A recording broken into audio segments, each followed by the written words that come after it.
morning students, welcome back all of you to my channel MVIC Maths and Physics। That is आप पढ़ रहे हैं lesson number 7। Physics में lesson number 7 में आप पढ़ रहे थे कि कोई भी आवेशित कण अगर एक समान चुंबकीय क्षेत्र में प्रवेश करता है तो उसका पथ कैसा होता है, उसका रास्ता कैसा होता है।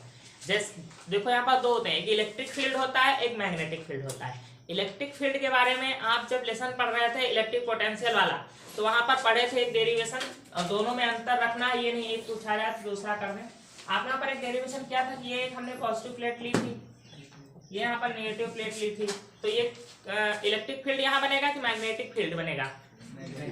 यहाँ इलेक्ट्रिक फील्ड बनेगा। पॉजिटिव नेगेटिव चार्ज है वहां पर कौन सा फील्ड बनेगा? Electric field. और जहां पर मैग्नेट रखा होगा वहां पर मैग्नेटिक फील्ड बनेगा। यहाँ पर इलेक्ट्रिक फील्ड बनेगा, इसकी डायरेक्शन होती है सीधा पॉजिटिव से नेगेटिव की ओर होती है, जिसको आप किस लेटर से रिप्रेजेंट करते हैं इलेक्ट्रिक फील्ड को?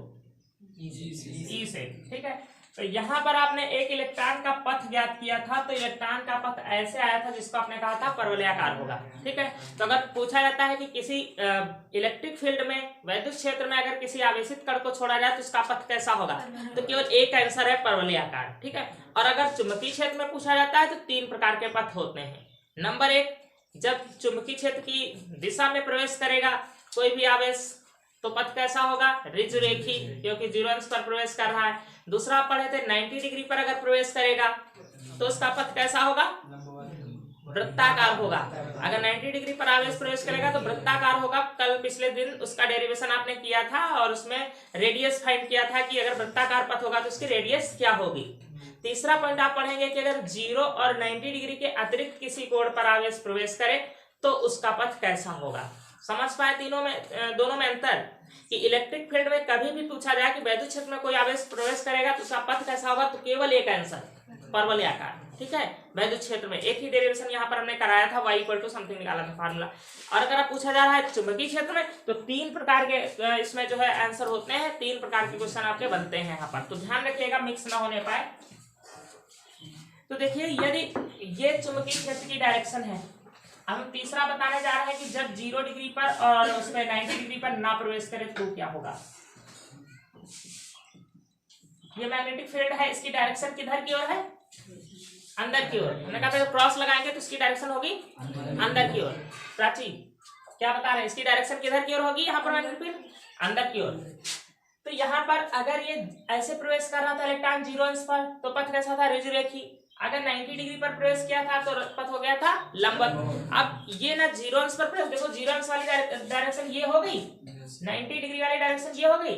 ये किसी कोण पर ना प्रवेश करे, इसके बीच किसी कोण पर प्रवेश करे, अर्थात चुंबकीय क्षेत्र से थीटा कोण बनाती हुई दिशा में प्रवेश करे। कोई भी थीटा एंगल हो सकता है, 50 डिग्री, 40 डिग्री, 60 डिग्री, कुछ भी हो सकता है यहाँ पर। तब इसमें क्या होता है कि वेग के 2 घटक हो जाते हैं। जैसे कि ये हो गया चुंबकीय क्षेत्र की दिशा, ये इसके परपेंडिकुलर डायरेक्शन हो गई। अब यहाँ पर अगर हम वेग को इस डायरेक्शन में ऐसे करेंगे किसी एंगल पर तो वेग के 2 घटक हो जाएंगे, v cos theta, v sin theta हो जाते हैं। उसमें से एक घटक क्या है, इसको वृत्ताकार पथ पर घुमाता रहता है और एक घटक इसको ऊपर ले जाता है सीधे। तो इसका जो पथ हो जाता है उस कंडीशन में तो इस प्रकार का पथ हो जाता है, स्प्रिंग जैसे स्प्रिंग होती है उस प्रकार का पथ होता है। इसको हेलिक्स बोलते हैं, कुंडलिनी बोलते हैं, कुंडलिनी कहेंगे इसको। तो जब 0 और 90 के अतिरिक्त कोई भी कोण पूछ ले, 30 डिग्री, 50 डिग्री, कुछ भी 60 डिग्री, तो इसका पथ कैसा होगा आवेशित कण का? कुंडलिनी आकार का।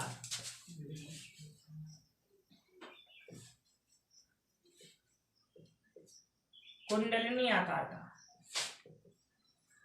और ये होता क्यों है? क्योंकि तब आवेश पर 2 फोर्स अप्लाई होते हैं। एक अप्लाई होता है v cos थीटा, एक वेग होता है v cos थीटा, एक होता है v sin थीटा। एक इसको ऐसे घुमाता रहता है, वृत्ताकार पथ पर मूव कराता रहता है, और एक इसको ऊपर ले जाता है। तो जो पथ हो जाता है बिल्कुल स्प्रिंग नुमा यहाँ पर हो जाता है। इसके लिए कोई डेरिवेशन यहाँ पर नहीं, कोई निगमन नहीं, बस आपको याद रखना है। क्वेश्चन पूछा जाएगा 60 डिग्री पर आवेश प्रवेश करता है तो पथ कैसा होगा? कुंडलिनी आकार का। 30 डिग्री पर प्रवेश करता है तो उसका पथ कैसा होगा? ये 1 नंबर का क्वेश्चन, ऑब्जेक्टिव क्वेश्चन आपका बनता है। ठीक है, नेक्स्ट हेडलाइन है आपका एक समान चुंबकीय क्षेत्र में धारावाही चालक पर बल। जैसे कि ये एक हमने चुंबकीय क्षेत्र की डायरेक्शन बना दी, ये मैग्नेटिक फील्ड है जिधर की ओर एरो लगा हुआ है,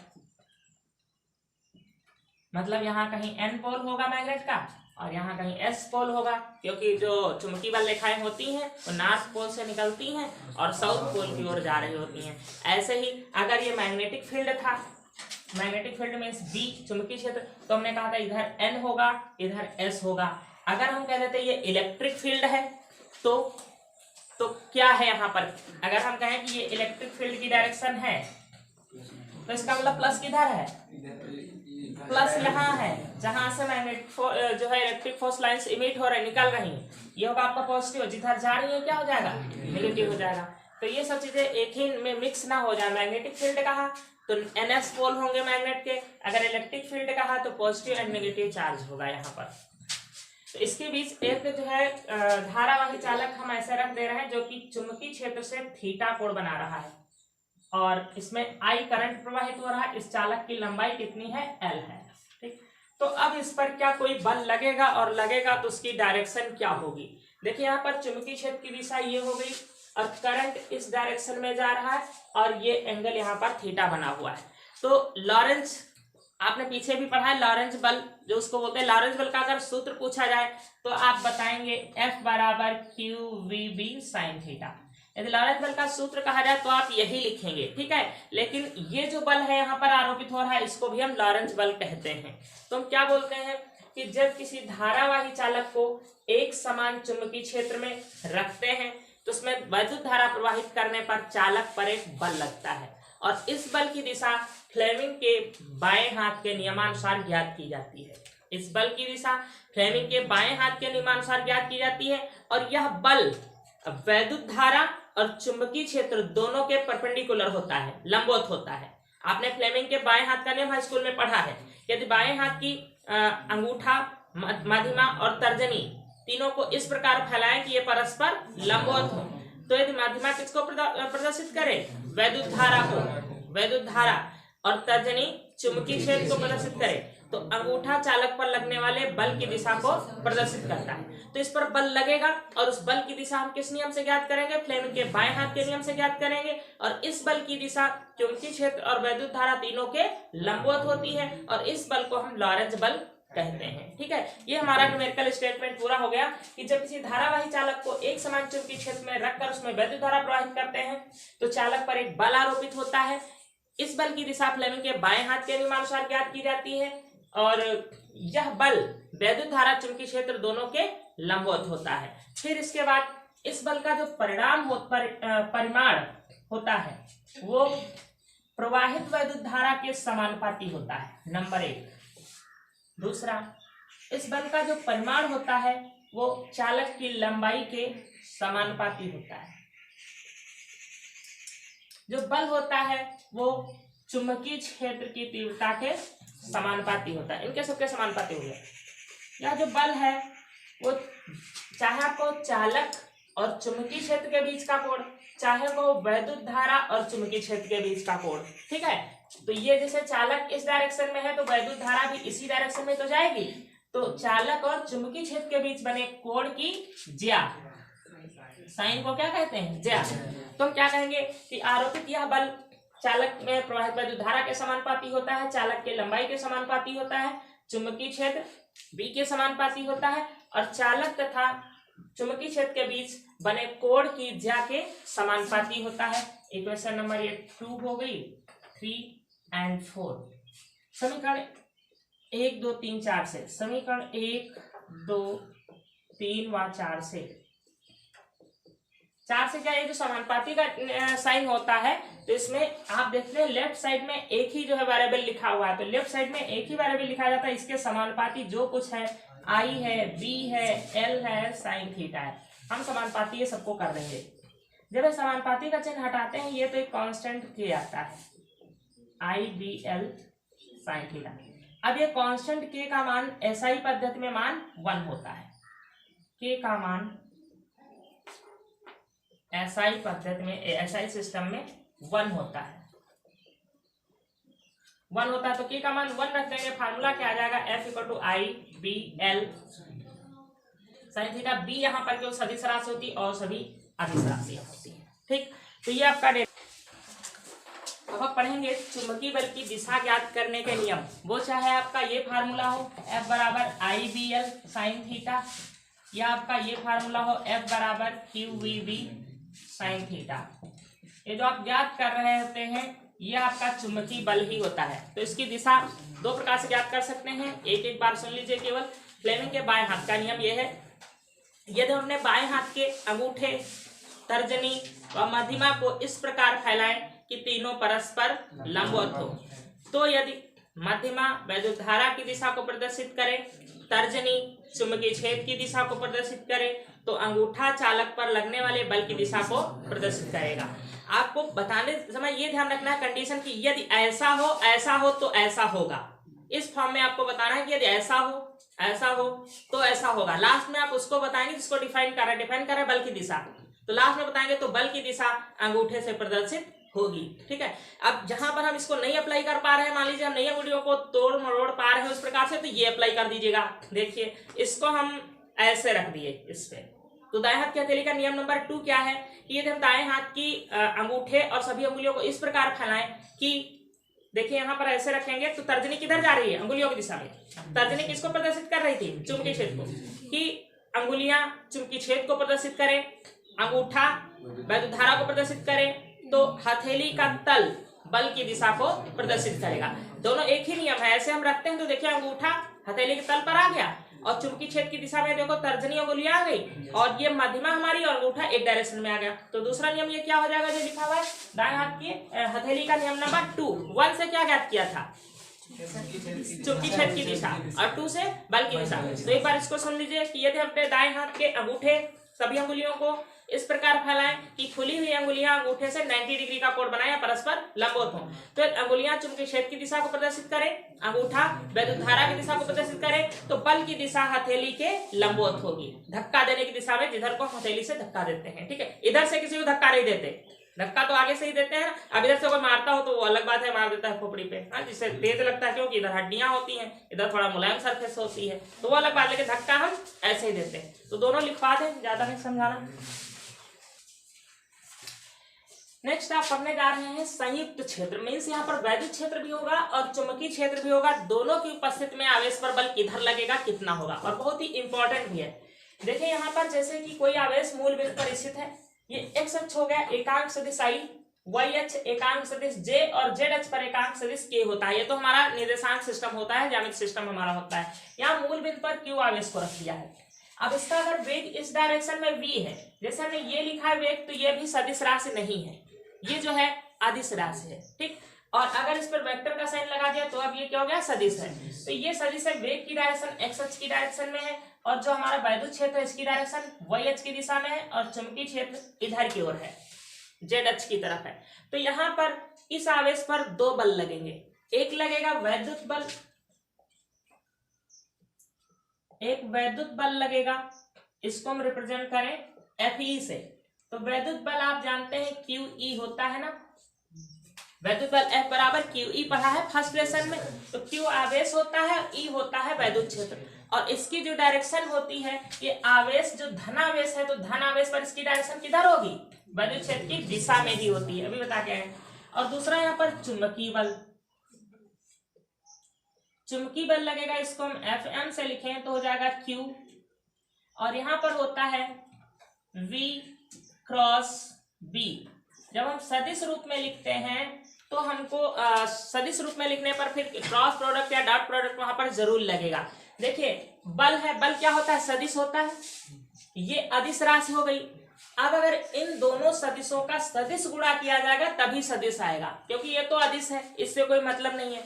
तो अब अगर वेग सदिश है और चुंबकीय क्षेत्र भी सदिश है, दो सदिशों का अगर क्रॉस प्रोडक्ट करोगे तो ये सदिश राशि आएगी। अगर यहाँ डॉट प्रोडक्ट कर दिया तो पूरा अदिश हो जाएगा, और जबकि बल क्या होता है, सदिश होता है।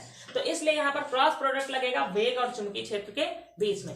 तो ये दोनों बल आरोपित हो रहे हैं इस आवेश पर, तो कुल बल कितना आरोपित हो रहा है, अतः आवेश पर कुल आरोपित बल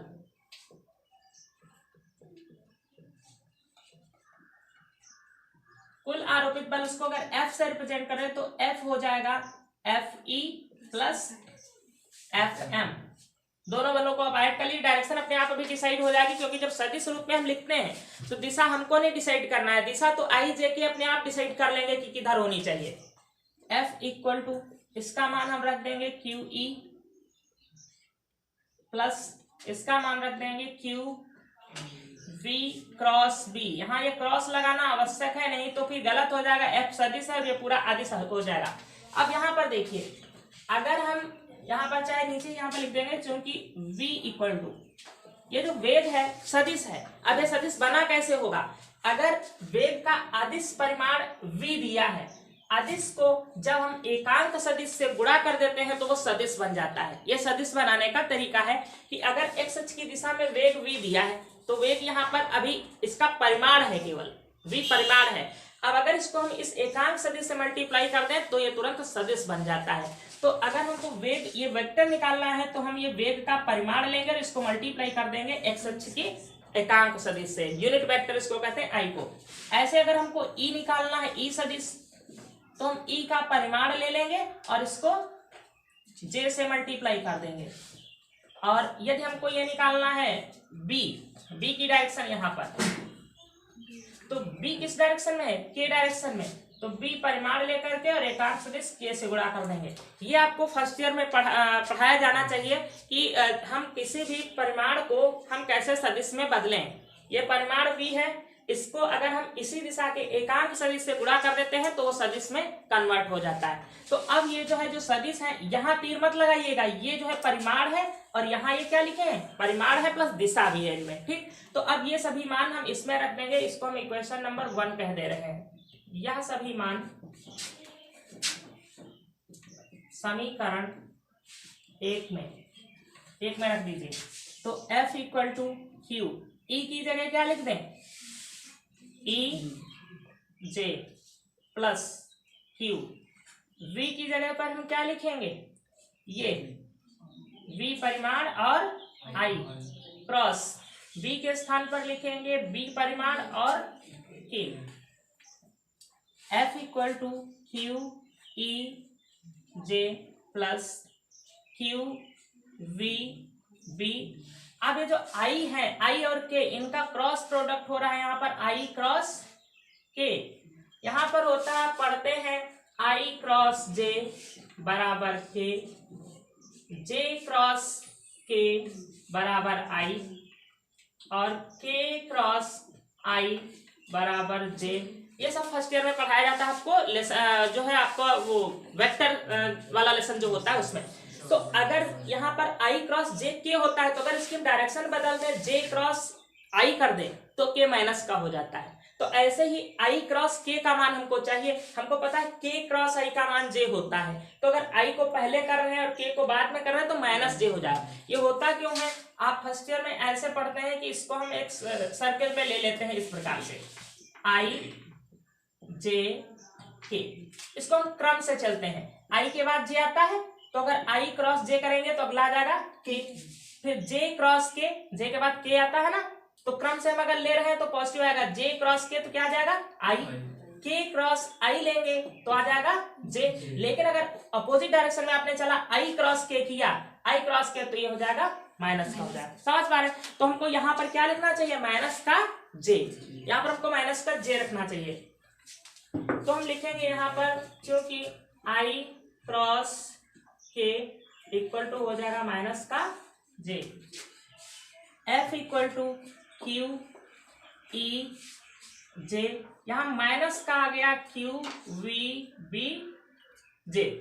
अब देखिए ये जो आपका बल है वैद्युत बल है, इसकी डायरेक्शन ऊपर की ओर है, ये इसकी ऊपर की ओर डायरेक्शन है। ये जो आपका आ गया है क्यू वी बी, इसमें माइनस जे आया है। माइनस जे मतलब यहाँ जिधर जे अक्ष बना हो उसके अपोजिट में, तो ये ऊपर की ओर प्लस जे था तो नीचे की ओर क्या हो जाएगा, माइनस जे हो जाएगा इस डायरेक्शन में। तो आपका बल जो ये लग रहा है वैद्युत बल E बराबर, ये हो गया वैद्युत बल को हम किससे लिख रहे हैं, एफ ई से। एफ ई बराबर ई क्यू, ये किधर लग रहा है, ऊपर की ओर लग रहा है। और ये जो हम लिख रहे हैं चुंबकीय बल को एफ एम से क्यू वी बी, ये नीचे की ओर लग रहा है। ये किससे पता चल रहा है, ये जे से। जे जो है दिशा को प्रदर्शित कर रहा है, सदिश रूप में लिखा है तो प्लस जे प्रदर्शित कर रहा है कि ये बल ऊपर लग रहा है, और ये प्रदर्शित कर रहा है कि ये बल नीचे की ओर लग रहा है। तो ये आपका संयुक्त बल का सूत्र हो जाता है कि कुल बल कितना लगेगा।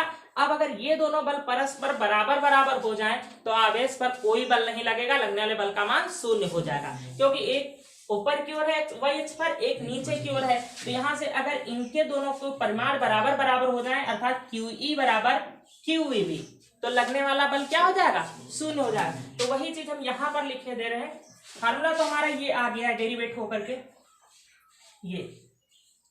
अब यहां से अगर हम F को कॉमन J को कॉमन ले लें तो बच रहा है QE माइनस QVB, और ये J यहां पर हो गया कॉमन। तो यहां पर यदि QE बराबर हो जाए QVB के, तो आवेश पर बल कितना लगेगा, फिर 0। आवेश पर बल F बराबर हो जाएगा 0, ठीक है। तो यहाँ पर अक्सर कंडीशन आपको इस प्रकार से भी क्वेश्चन आ सकता है कि सिद्ध कीजिए कि वैद्युत क्षेत्र और चुंबकीय क्षेत्र दोनों की उपस्थिति में यदि E बराबर VB, तो आवेश पर कोई बल नहीं लगता है। देखिए E बराबर VB ही आएगा, क्यों क्यों कट जाएगा ना, क्यों क्यों कट जाएगा। तो यहां से आपको क्या मिलेगा, E बराबर VB। अभी एक और कंडीशन बनेगी, यहां पर देख लीजिए, अगर हम यहां से V बराबर निकालें तो आ जाएगा E/B। अब देखो ये कितने प्रकार से क्वेश्चन आ सकता है, 3 प्रकार से। एक आ सकता है कि संयुक्त वैद्युत क्षेत्र, चुंबकीय क्षेत्र और वैद्युत क्षेत्र की उपस्थिति में आवेश पर लगने वाले बल के लिए सूत्र का निगमन कीजिए। आप निकालकर यहाँ पर छोड़ देंगे इसको, ठीक है। दूसरा पूछा जा सकता है कि सिद्ध कीजिए कि संयुक्त वैद्युत क्षेत्र में आवेश पर लगने वाला बल 0 होता है यदि E बराबर VB। यह कहा जा सकता है कि संयुक्त वैद्युत क्षेत्र और चुंबकीय क्षेत्र में आवेश पर लगने वाला बल 0 होता है यदि वैद्युत क्षेत्र और चुंबकीय क्षेत्र का अनुपात उसके वेग के बराबर हो। ये क्वेश्चन ज्यादा यहां से आता है कि सिद्ध कीजिए किसी भी आवेश पर वैद्युत क्षेत्र और चुंबकीय क्षेत्र के बीच आवेश पर लगने वाले बल का मान 0 होगा यदि वैद्युत क्षेत्र और चुंबकीय क्षेत्र का जो अनुपात है वो आवेश के वेग के बराबर हो। तो इस नाम से ज्यादा ये क्वेश्चन आ सकता है, बहुत ही इंपॉर्टेंट डेरिवेशन है।